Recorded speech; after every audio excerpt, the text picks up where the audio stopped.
आप सुन रहे हैं मेरी 36 रानियां यतन के साथ ऑन यतन राइट्स। ऐसा नहीं है कि आजमाइश हो, तुम एक मुकम्मल ख्वाहिश हो। एहसास जज्बात कानों में भी कह दोगे तो कोई बात नहीं, जरूरी तो नहीं हर बात की नुमाइश हो। दोस्तों नमस्कार, मैं यतन फिर से आया हूं लेकर यति लिखते हैं कि पेशकश और एक नया एपिसोड लेके फ्रॉम द सीरीज मेरी 36 रानियां। दोस्तों सबसे पहले तो आप सभी का मुझे सुनने के लिए दिल से धन्यवाद। दोस्तों ये जो कहानियां मैं आपको सुनाता हूं, ये कहानियां सत्य घटनाओं से प्रेरित हैं। इनमें मेंशन किए हुए नाम सिर्फ एक कल्पना मात्र हैं, इनका वास्तविकता से कोई संबंध नहीं है। जैसा कि हम बातें कर रहे थे कि मेरे तो वैसे ही मुफलिसी के दिन चल रहे थे। स्टूडेंट से एम्प्लॉय बनने में बस एक दिन लगा था मुझे। ऐसे में उस दिन रात को जब मुझे लगातार कॉल्स पे कॉल्स आई तो मैं थोड़ा अनकंफर्टेबल जरूर हो गया था, क्योंकि न जाने क्या लेकर आने वाली है जिंदगी, कुछ पता नहीं। मैं ये सोचकर घर आके सो गया कि जो भी होगा सुबह देखा जाएगा। दोस्तों अब सुबह एज यूजुअल मैं अपने ऑफिस के लिए निकला। मेरा ऑफिस मुंबई के चेंबूर इलाके में पड़ता है, तो मैं कुर्ला तक बाय ट्रेन और वहां से BEST की बस नंबर 362 पकड़कर बसंत सिनेमा जाता था। नहीं, मूवी देखने नहीं, बसंत सिनेमा बस स्टॉप का नाम है। अब जैसे ही मैं बस में एक सीट पकड़ के बैठा, मुझे उसी नंबर से फिर से कॉल आई एंड मैंने एज यूजुअल रिप्लाई किया, yes can you please talk. और फिर वही नो आंसर। अगले 2 मिनट में फिर से फोन आया और मैंने रिसीव करते हुए बिना सोचे समझे कहा, आई आ ओ। सुनते ही सामने से किसी लड़की की हल्की सी हंसने की आवाज आई एंड कॉल काट दिया। मैंने तुरंत फिर कॉल बैक किया, रिसीव करते ही फिर से वही किया, आई आ। उस लड़की से अपनी हंसी रोकी नहीं गई और वो जोर से हंसने लगी। मैंने चिढ़ के आंसर दिया, सो आप चुड़ैल निकली। हंसी को रोकते हुए उसने रिप्लाई किया, I can hardly understand what you saying but I am just laughing on the way you speaking.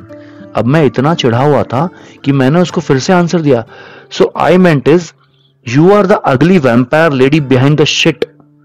How the hell such creatures are still alive. Hey come on please behave. Oh so now you want me to behave too after the series of nonsense. मतलब आप औरत का sense देखो, कल रात से उसने मेरी नींद हराम कर रखी है और उस पे से बुरा लगा तो एटीट्यूड भी। कमाल है औरत को बनाने वाला भी। खैर फाइनली ये पर्दा तो हटा कि वो लड़की थी और कोई परेशानी की बात नहीं थी, लेकिन थी कौन? असल में इस लड़की का नाम है समैंथा। यह है बैंड्रा से, मुंबई के मशहूर कॉलेज से पढ़ी हुई ये माँ बाप की अकेली लड़की। मॉम एक फ्रीलांस ब्यूटिशियन है और डैड है नहीं, तो मॉम सारा दिन अपने काम में होती है, इसलिए ये सारा दिन अकेले रहती है। इसके पास बातें करने जैसा कोई नहीं था खास। तो एक दिन इसके दिमाग में एक आइडिया आया कि रैंडम नंबर डायल करती हूँ, रैंडमली लोग परेशान होंगे, 1-2 कॉल्स मैं बंद कर दूंगी, इसी बहाने मेरे फोन पे कुछ कॉल्स तो आएंगे। अब इसने पिछले 2-3 दिन से कुछ कॉल्स लगाए।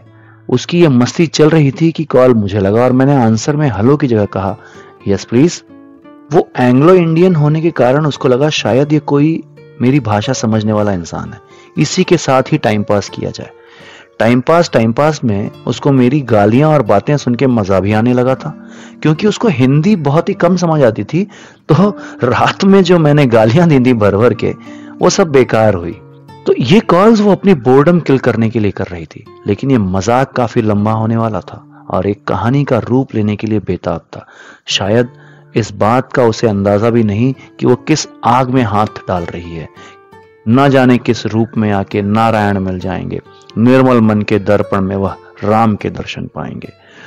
अब ये पूरा दिन इंट्रोडक्शन चैप्टर लगा रहा, चाय पीना तो कॉल पे, खाना खाना तो कॉल पे, काफी देर बातें होती रहीं।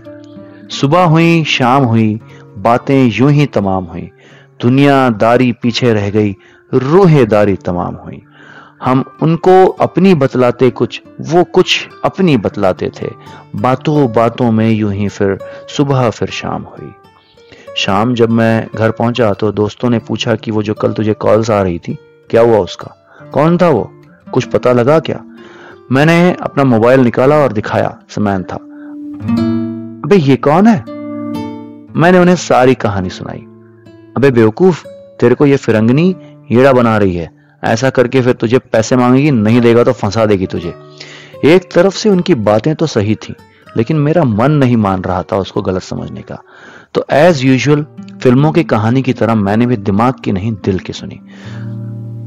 सोचा कि अगर ये बेवकूफ ही बनाना चाह रही है तो क्या देखकर, पैसे पैसे तो खत्म हो चुके हैं। चलो देखते हैं क्या करना चाहती है, जो होगा आगे ही आएगा। अब उस समय आज की तरह इंस्टेंट मैसेजिंग के नाम पर सिर्फ एसएमएस हुआ करता था, और वो भी लिमिटेड, यानी 100 या 150। लेकिन mobile to mobile call free थी, तो बात करना ज्यादा इकोनॉमिकल था बजाय मैसेजिंग के। अब सुबह से लेकर शाम तक सिर्फ कॉल या एसएमएस ही चलता रहता। मेरे बाबू ने थाना थाया टाइप। पहले तो समंथा को सिर्फ मजाक लग रहा था, लेकिन यूं बातें करते करते कब वो इतनी अटैच्ड हो गई पता ही नहीं चला। वो कहते हैं ना कि वो अगर दिन रात बातें करते रहते हैं तो समझ लो कि इश्क नया नया है। वो अगर बड़े प्यार से गले मिल रहे हैं तो समझ लो कि इश्क नया नया है। वो अगर समंदर किनारे हाथों में हाथ डाले पैदल चल रहे हैं तो समझ लो कि इश्क नया नया है। वो गुड मॉर्निंग स्वीट ड्रीम्स के मैसेजेस से जागते और सोते हैं तो समझ लो कि इश्क नया नया है। हमने एक दूसरे को देखा नहीं था, और उस वक्त ना व्हाट्सएप होते थे ना वीडियो कॉल के इजी ऑप्शंस थे, तो हम तो बिल्कुल ही घोस्टली कनेक्ट में थे, यानी एक दूसरे को सिर्फ सुनाई देते थे, दिखाई नहीं देते थे। 2-3 दिन बातें करते हमने सोचा ये भूत प्रेत की तरह कब तक बातें करना, let's meet up for a coffee somewhere. चूंकि अब तक तो सब वर्चुअल मोड में था, सडनली ये वर्चुअल से रियल बनने में काफी प्रोसेस से गुजरना पड़ता है। जैसे कि पहली मुलाकात थी तो ढंग की ड्रेसिंग, सही बिहेवियर और मन की उत्सुकता और उल्टे सुलटे ख्याल, ये विचार उसके मन में भी आया होगा शायद। मैं हमारे डिसाइड किए हुए जगह पर पहुंचा और काफी एक्साइटेड भी था और नर्वस भी, क्योंकि अंधेरे में तीर था ये, न जाने सामने वाली कैसी होगी और कौन होगी। दिल की धड़कन थोड़ी सी ज्यादा तेजी से चल रही थी। एज यूजुअल औरतें थोड़ा एक्स्ट्रा टाइम ले ही लेती हैं। कुछ देर वेट करने के बाद कैफे के एंट्रेंस के ग्लास से मुझे एक हल्के रोजी कलर की एक परछाई सी आती दिखाई दी। डोर पुश किया और एक प्यारी सी स्माइल ली हुई एक प्यारी सी लड़की सामने, पिंक कलर की लंबी फ्रॉक घुटनों के नीचे तक, हाथों में एक छोटा सा वॉलेट, स्टील स्ट्रैप की रोजी डायल की छोटी सी रिस्ट वॉच, ड्रेस से मैच करती हुई मीडियम हील की सैंडल, थोड़ी बेचैन सी, आंखों में तलाश थी। मैंने देखते ही पहचान लिया, लेकिन उसको आवाज देने से पहले अपने अंदर थोड़ी हिम्मत जुटाई और आवाज दी। और उसने बड़ी तेजी से अपने हाथ हिला के हाय यतन बोलती हुई टेबल के पास तक कब पहुंच गई पता ही नहीं चला। बस एहसास तब हुआ जब उसके रोज परफ्यूम की भीनी भीनी सी महक आने लगी। दोस्तों, उसको देख के मैंने अपने तरफ ध्यान दिया तो मैं लिटरली लंगूर लग रहा था।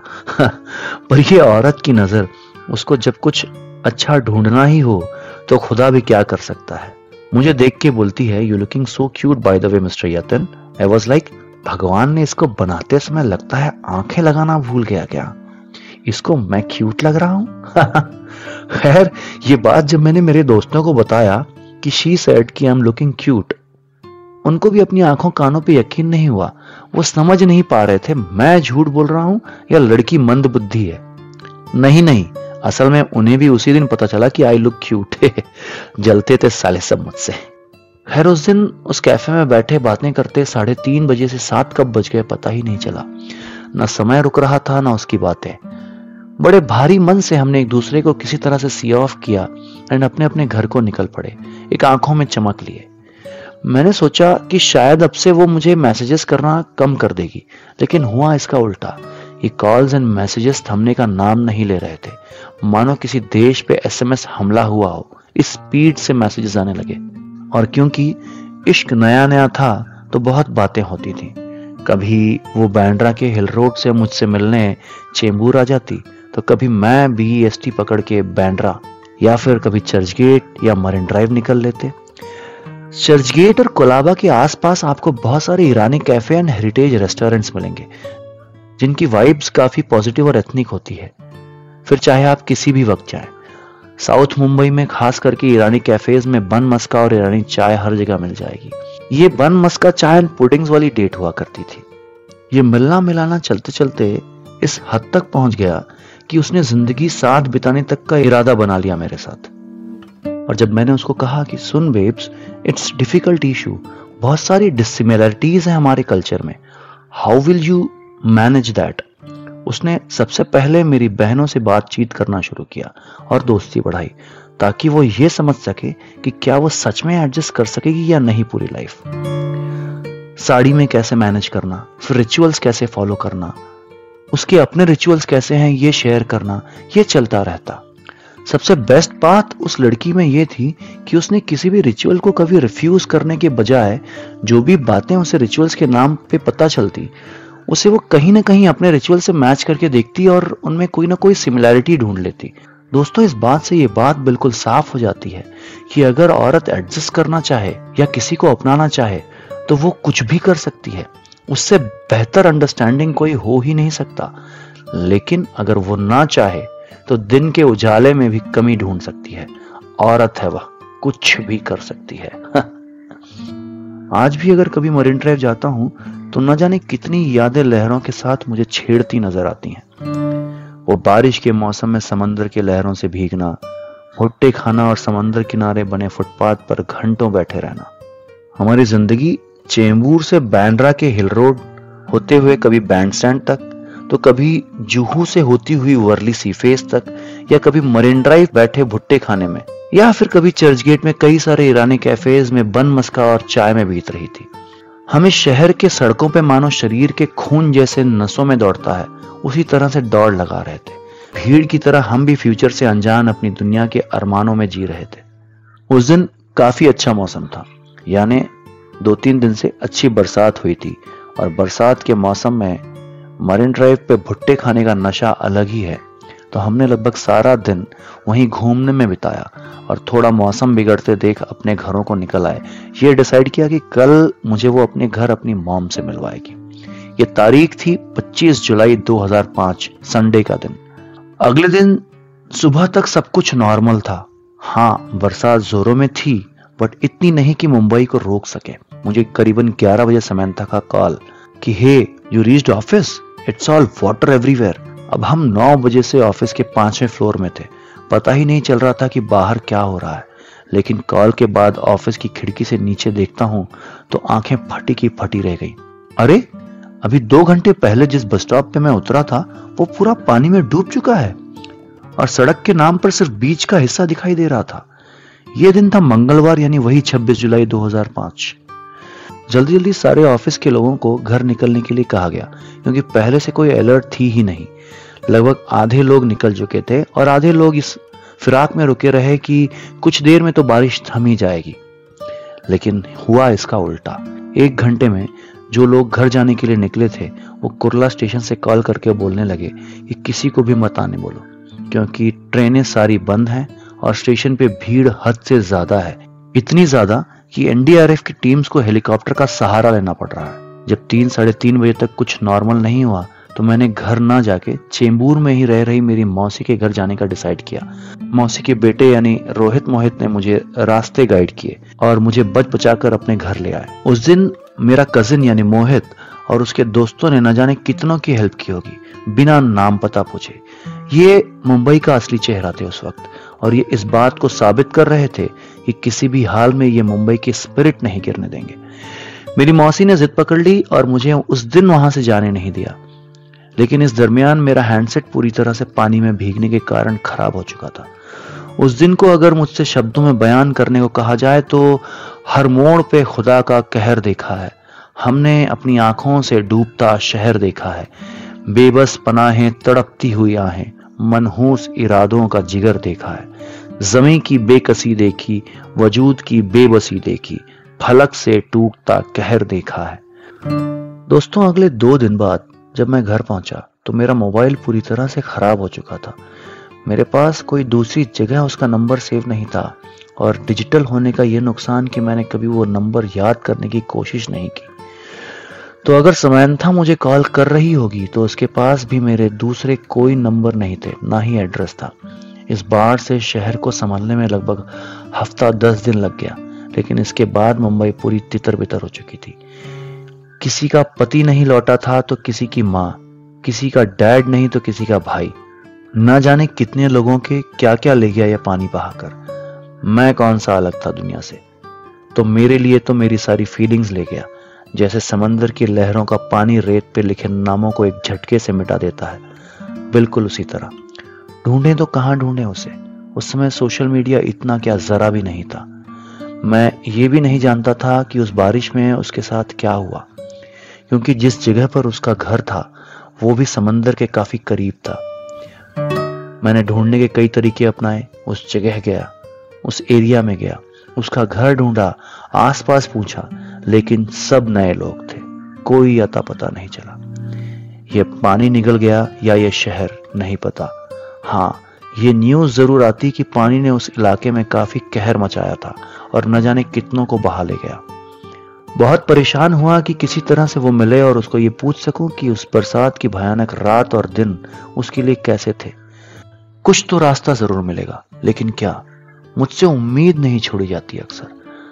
आज 15-16 साल से इस उम्मीद में हूं कि एक दिन एक कॉल फिर से आएगा और सामने से फिर वही आवाज आएगी। लेकिन कब आएगी वो आवाज और कैसे आएगी, ये भगवान के सिवा किसी को नहीं पता। दोस्तों, सफर में कौन कब बिछड़ जाए ये हम कभी नहीं जानते। कहीं ऐसा तो नहीं कि यहीं तक था ये सफर। क्या हुआ समंथा का दोस्तों?